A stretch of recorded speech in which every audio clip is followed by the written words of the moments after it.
Today's homework is page 19, this page 20, and then all of the review, which is all of this, okay, to 22. So, and I have teacher's edition, so the answer's on the side. But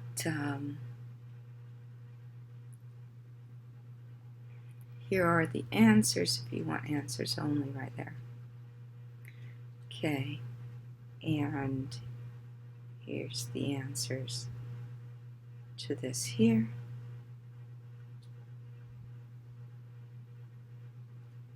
And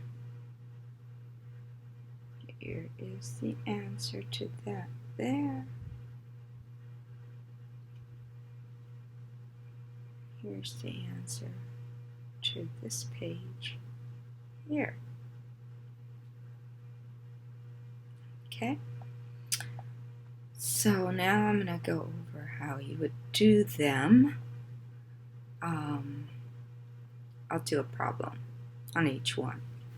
So hopefully if you have questions, ask me in class, after class. Not after class, because I have a class after, but at lunch or after school. I'll do one problem. Like this, I'll do two of the constant rate of proportionality.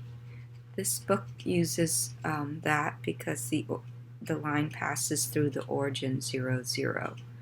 Okay, basically it's the same as rate or slope. So it's going up 2 over 2, up 2 over 2 each time, if you can see that. So 2 over 2 is equal to 1. So the constant rate of proportionality is 1. They use k equals to 1. So this one is 2 over 4, going up to number 2 over to number 4. It's always rise over run. So it is 2 over 4, or the constant rate of proportionality reduced to a half. These one makes sense to do it on paper, so I'll let you do C on your own. This next one here is determine the constant rate of proportionality for each proportional relationship. Assume that Y represents all of the outputs and X represent all of the inputs. Okay, we find that. To find that, you have to solve for Y. This is divide by 10, divide by 10. Okay, so you have 1 over 5. This one here is 1 over 5. X equals to the Y. Okay, so constant rate of proportionality for A is 1/5.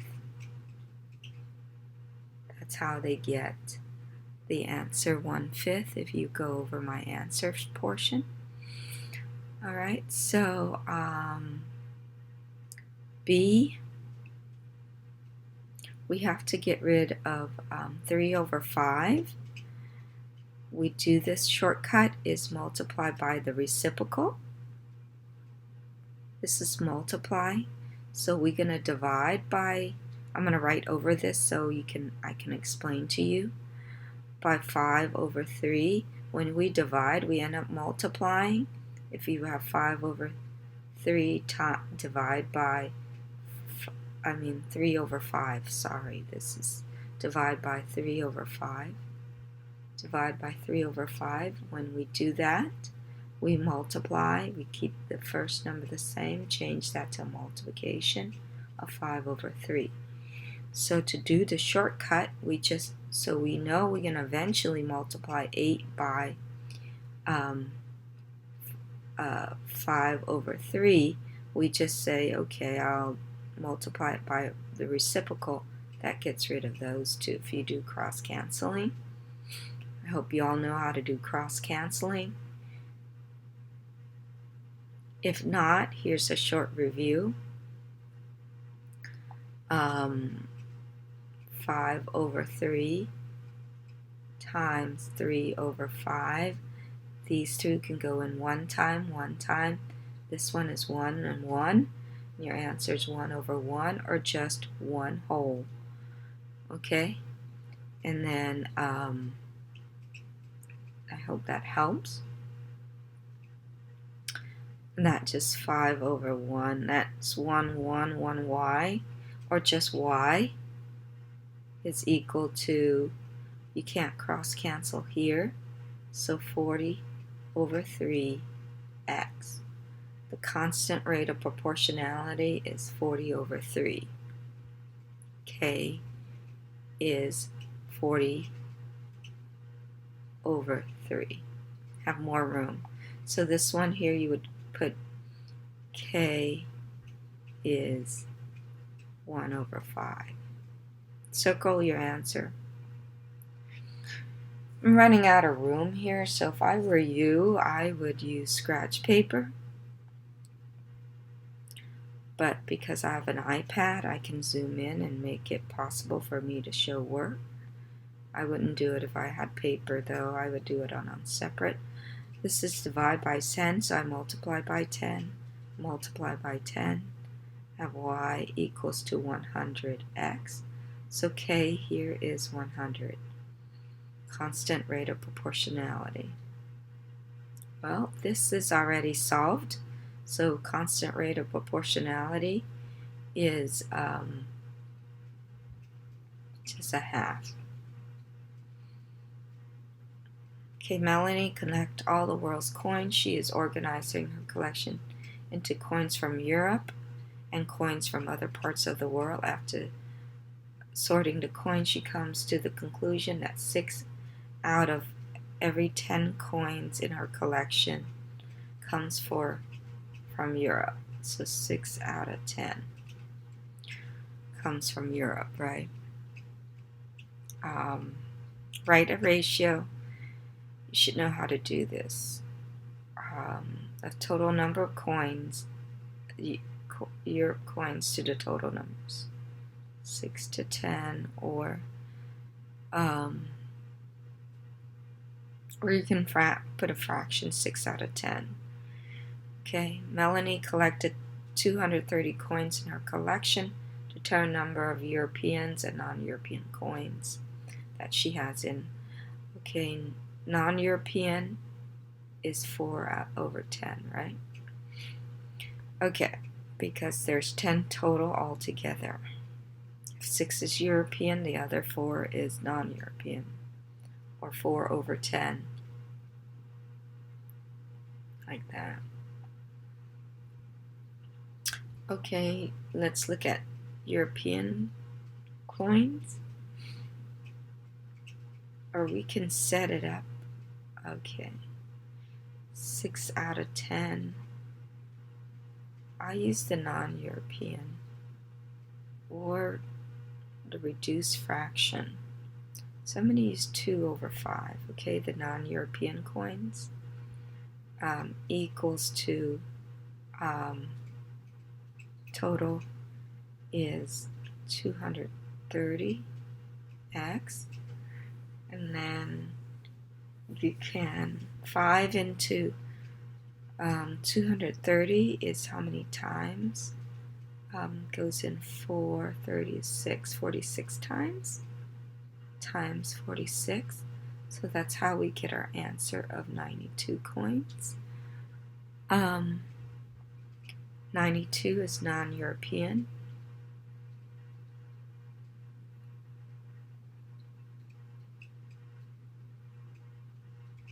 Therefore, European is, if you subtract that from 330, you'll get the answer of 138 European coins. Okay. Melnica.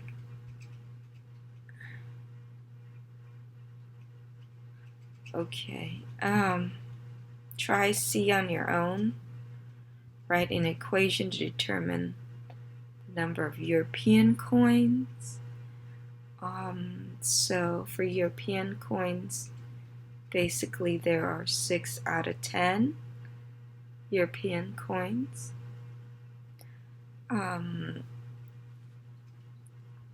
All together, right?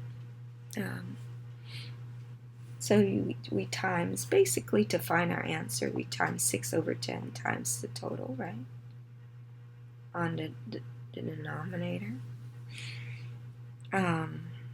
Or let's look at how we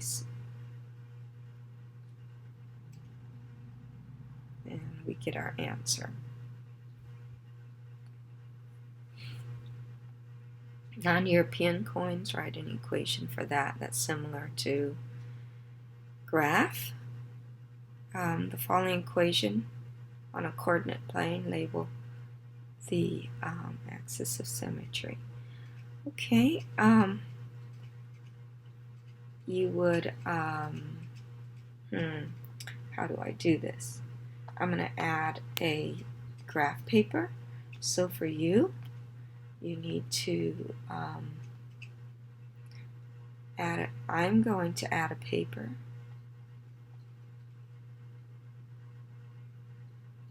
Add page. I don't want to add a page. How do I add paper here? No, I don't want to do that. Add. Anyways, I want a graph paper, but most of you don't have graph paper, so we'll do this. Okay, the European, we'll do it all. We only need to use a ruler when you do this stuff, okay? And graph paper would be great. I was trying to add graph paper, but I forgot. I think this may be it. Oh, no. Anyways, you graph it. 6 out of 10. So you do. I can do by tens here. 10, 20, 30, 40, 50, 60, and going up on top by 2, 2, 4, 6, 8, 10, 12, 14, 16, 18, 20, 22, 24, 26, 28, 30. You can do it anyway. I do it by 2s because 6 out of 10, you go up 6 over to 10, which is right there. This is our 10. So 6 out of 10 would be here. It's number 6. And then go up 6, so 2, 4, 6 over 10. 10, my 10 is there. 10 each one, I made it 10. 2, 4, 6 over 10. Like that, and I label this my European coins. You always label what it represents, okay?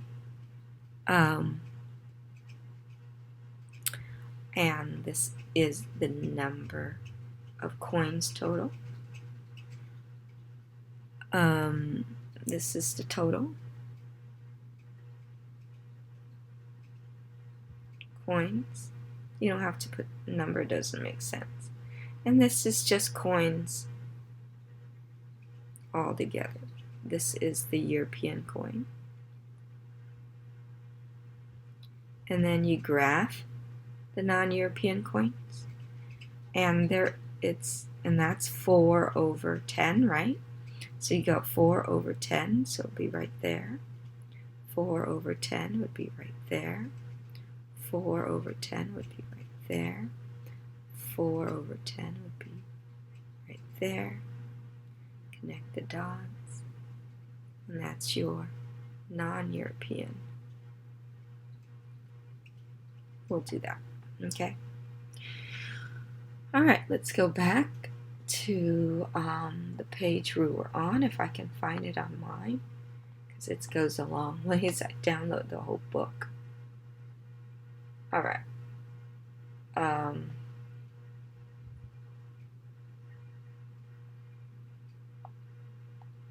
See if this is it. No? I'm close. I'm close. This book is weird, so I think there it is. There's your homework assignment, I believe, right?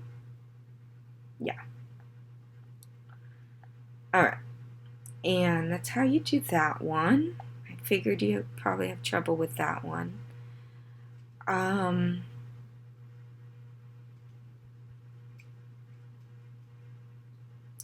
Says, I'm having a hard time. Three competing toys company review their inventory. Fun Time Toys create a graph to represent relation between the total number of toys sold and total number of stuffed animals sold. Toy soldiers write an equation, and the toy box create a table to represents the same information. Okay. So the question is,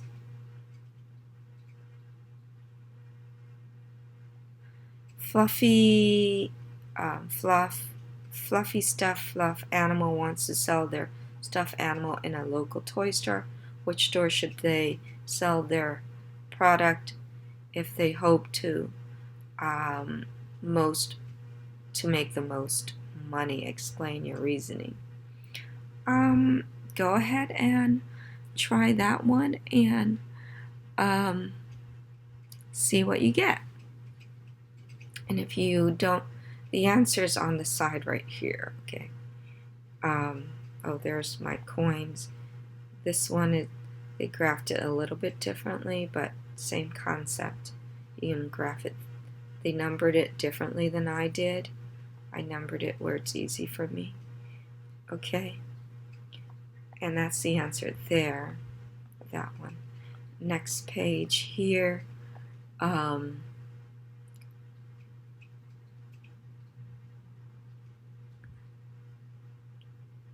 voice instructor noticed that only 1 out of every 10 of her students can sing soprano. Oh, that's this graph. 1 out of 10.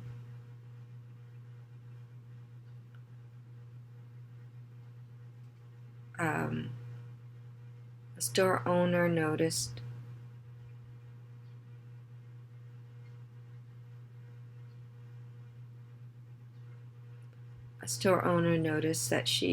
that in her parking lot 2 out of every 6 vehicles are trucks. 2 out of every 6. So let's do 30. If it's 2 out of every 6, there's 30. Times 5 would be 10. So this would be the correct graph for that one. Identify the proportionals. Oh, that's what we did for A. Write an equation for the constant proportionality between those represented in one graph. Explain the relationship. Okay, so the equation for the first scenario is y equals to 1 over 10, right? I use the variable x. This one here,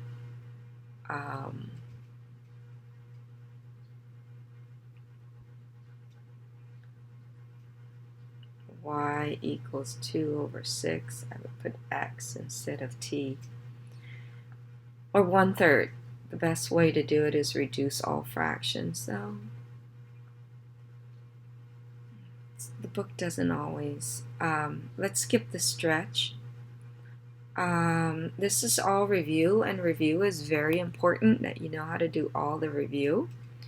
No, I'm taking too much time explaining. It'll take me forever. Corresponding sides. These two are similar. So state the corresponding side. Z corresponds to Zx is congruent to, same thing as corresponding side, is similar to, hold on a second.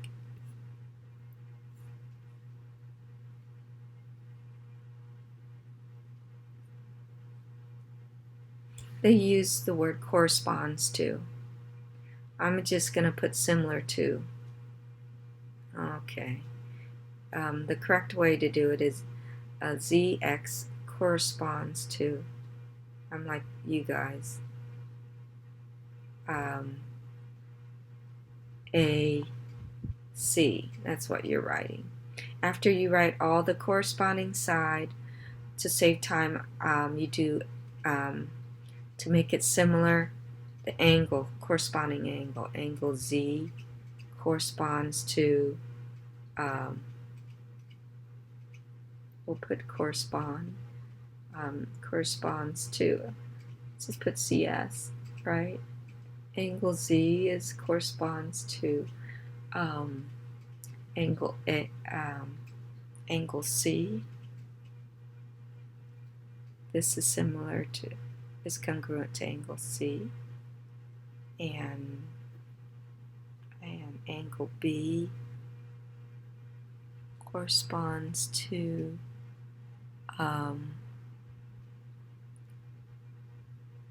angle B corresponds to angle Y, etc., etc. Okay.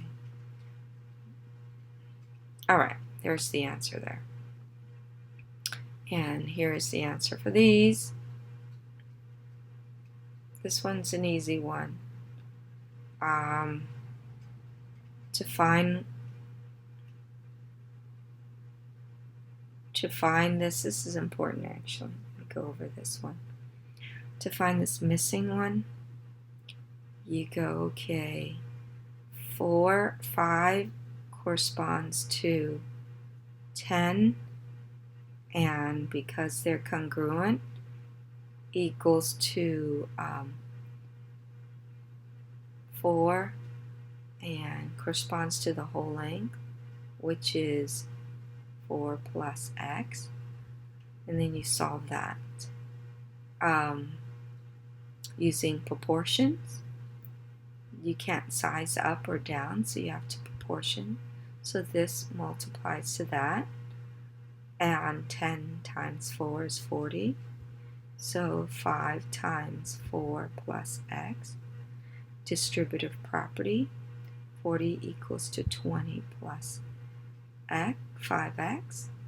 You distribute, and you subtract 20,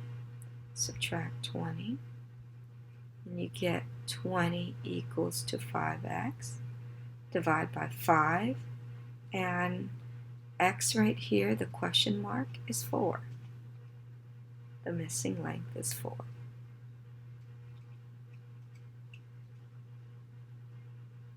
Okay?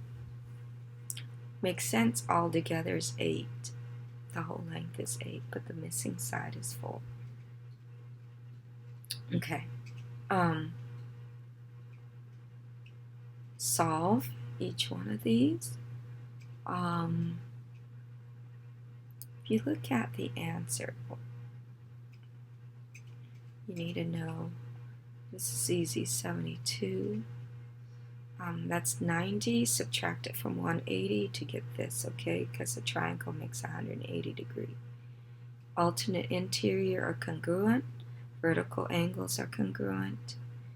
Add it all together, you find to make 90 to get that. Okay, so when you're doing these, you need to make it, stretch it out long. And then you find the sides. to help you find each side. Okay, so go ahead and try that one to figure it out, how they may get the answer. If you don't know, ask. I will explain in class. It's the same thing here, because I'm going too long. I like to explain everything. All right,